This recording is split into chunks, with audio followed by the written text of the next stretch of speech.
Okay, here we go. Let's go back this way. Beautiful tree. Let's go back home. Come on. Let's get back home. This way. So, Kiely Rodni's laptop was apparently found by a YouTuber. This YouTuber is threatening to sue the brakes off of any other YouTuber who used his footage, but I heard he's changed his tune. I don't know. Thank God I didn't use any of his footage. If I told you some stories from these YouTube streets I've experienced over the past 4 years, you'd be amazed. Anywho, I'm glad he dove down and found Kiely Rodni's laptop. Apparently, maybe a few other items. I wasn't clear on everything that was found. That was hers. Another gorgeous day the Lord has made. I will rejoice and be glad in it. We gotta let God make us glad. So, let's get these dogs back over here. Marlboro. So yeah, Kiely's laptop was found. Apparently it was verified, as I understand it, by her grandfather, that indeed it was Kiely's. I do not know why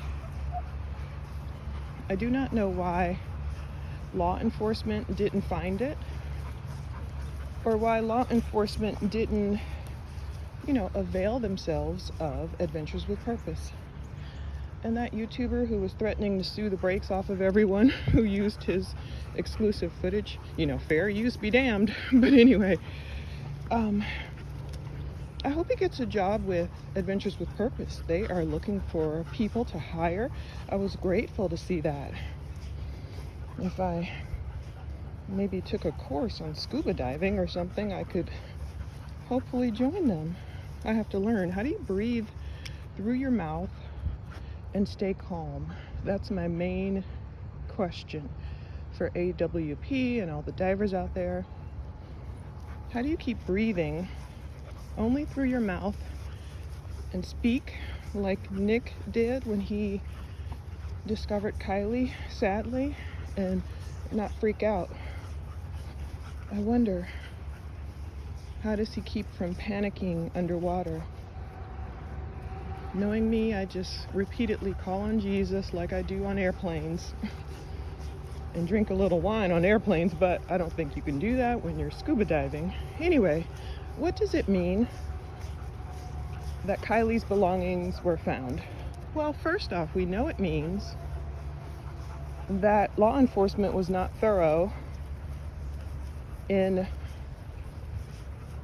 recovering the rest of Kiely's belongings at the bottom of Prosser Creek Reservoir. And of course, that's important evidence.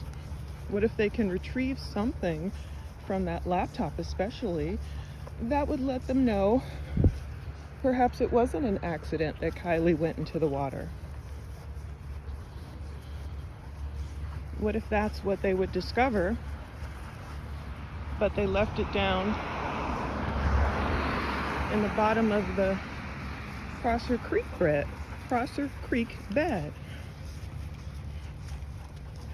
I don't know. It does not foster a sense of well-being and trust and security in law enforcement, and I know they did a good job. They tried their best.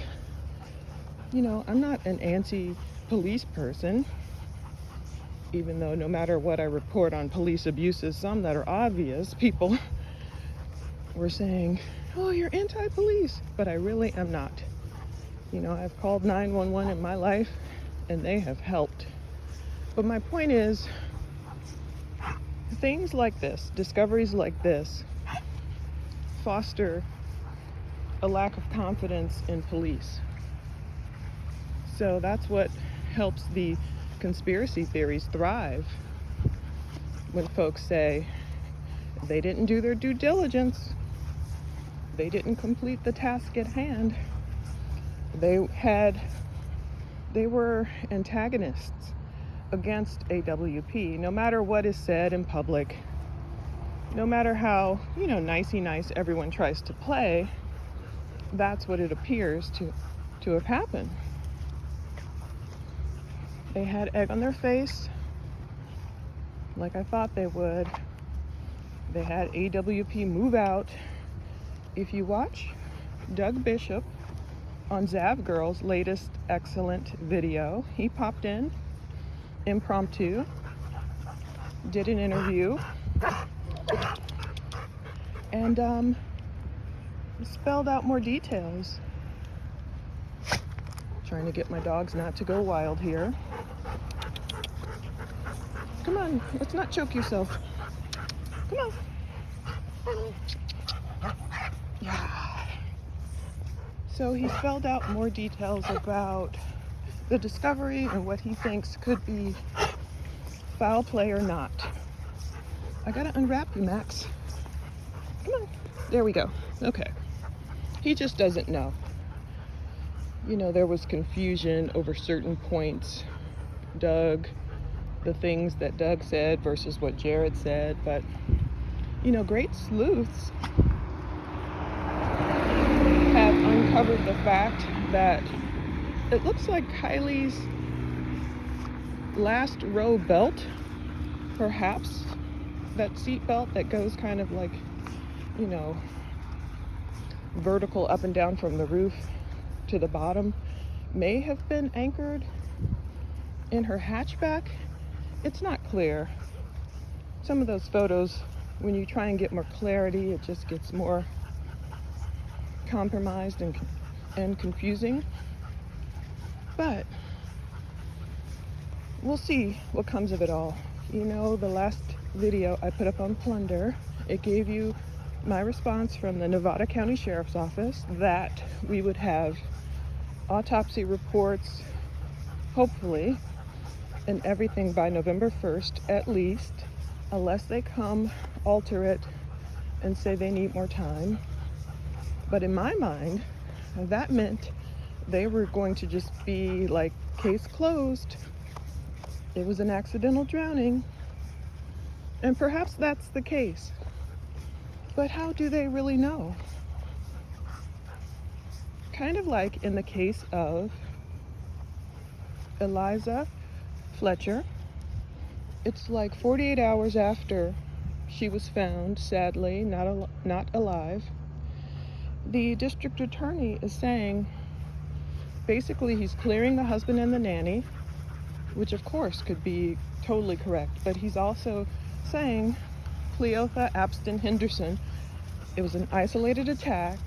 He basically acted alone, case closed. So I don't know if the DA is just wishful thinking, if he's lying to us, if he's trying to fake out someone, or if law enforcement is guilty of doing what we do. As people, sometimes when we get a certain outcome in our minds, that's what we stick with. So I'm not sure if that's what is being done there. Is it just that's what they think it is with Kiely? That's what they think it is with Eliza? So that's what it's going to be. A certain outcome that saves them investigation time and effort. And that's what it is. Is that what it truly is? Or could it be more? And you wonder why people have all these crazy conspiracy theories. I think that's why. Folks don't trust that all due diligence has been done. I hope it has. We'll see what comes of Kiely's laptop. We'll see what comes of all of that. What it means, if anything. We shall see. Stay tuned. Thanks for watching. Check out more as we find out more, if anything becomes of it. Take care.